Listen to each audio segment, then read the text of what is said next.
Good day. This is Beckford News and Commentary. I am Vernon Darby. A shocking international news is now rocking the world, and people are now wondering what could have gone wrong with a man who married his wife for over 50 years. His wife is now 72 and he is 71 years old. He's a Frenchman named Dominique Penicou. In a newspaper report, admitted to police that he got satisfaction from watching other men have sex with his unconscious wife, who he drugged. And he had quite a number of men actually raping his wife. The couple has 3 children and 7 grandchildren. The case is being tried in open court. And another very big explosion happened today in the business district of New Kingston. Thanks to my on-the-ground reporter who helped me to get this one first. There was an explosion at a restaurant in New Kingston.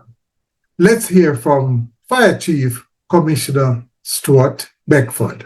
At approximately 10:36 a.m., the fire brigade received and responded to a call of explosion on Oxford Boulevard in the vicinity of the Burger King establishment. When we got there, we discovered that the explosion occurred on the property housing the Burger King restaurant.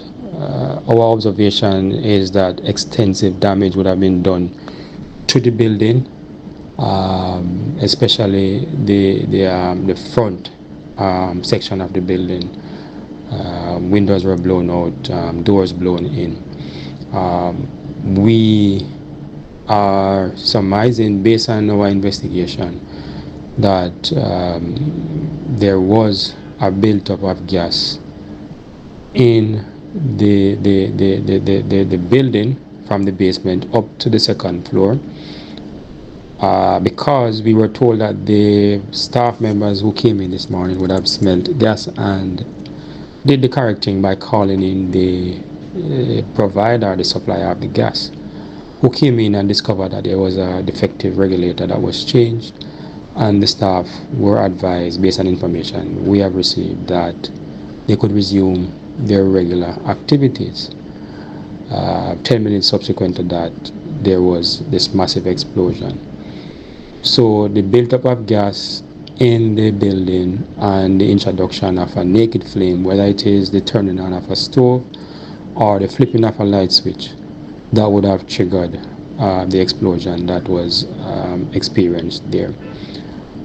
We are not certain at this time as to the nature of the injuries suffered by the persons who were in the building, to include customers, we were advised.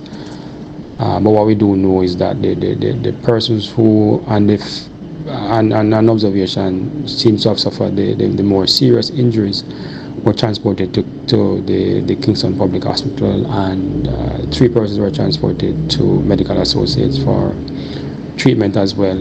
We would have taken the opportunity to close ask that the other facilities in close proximity, Highland Grill, etc., that those buildings be evacuated and that the necessary precautionary measures be put in place.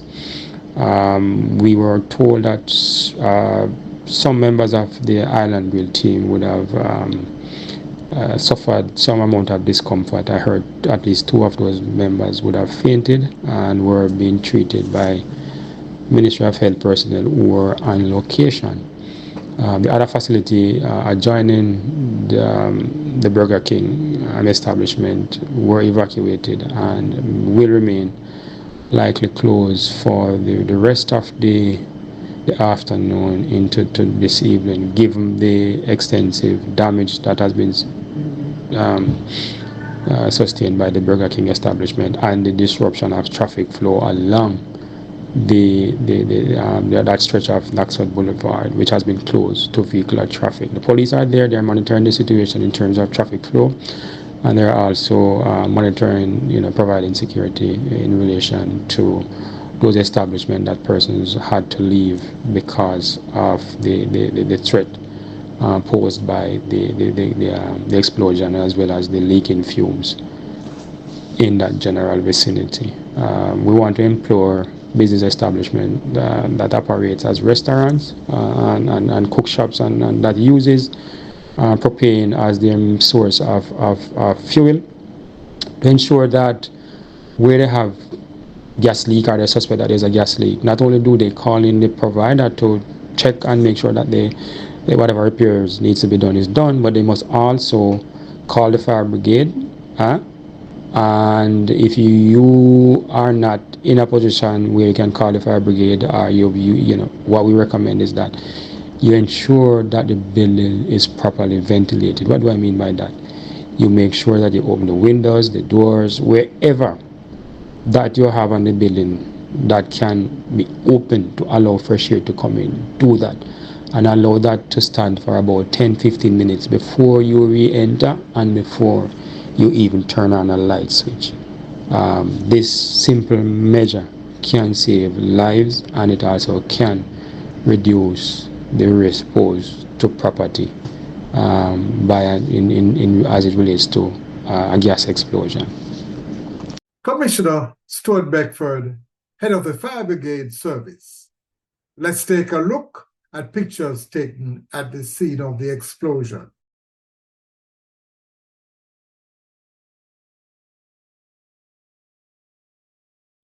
And on another matter, after receiving information that the Doppler radar equipment has not worked for an extended period, I brought it to the attention of the Meteorological Service and the Prime Minister, who oversees that department. Is the equipment still under warranty, and how soon will the vendor replace the equipment or refund the government? This equipment is used for weather monitoring, and it's also important to identify unusual local weather conditions. The aviation industry uses the information from the Doppler radar to identify turbulences. What will happen if there is a challenge while a plane is passing over our island and experience major turbulence? We need to know if the International Civil Aviation Organization, that's the ICAO, requires Jamaica to have that equipment working. And in the community of Queensborough in Kingston, residents are becoming very concerned about a picture that persons have been circulating in the community on social media.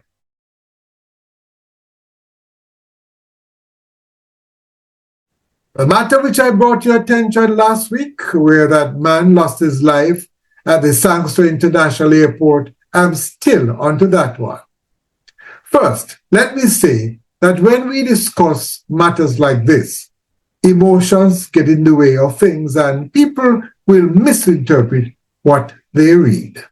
I asked questions in my last broadcast about information that ought to be on the passenger's PNR, that is the passenger's name record, contact information for the travel agency, and contact information for other persons being on the PNR. I ask these questions because knowing these answers can help in an emergency situation.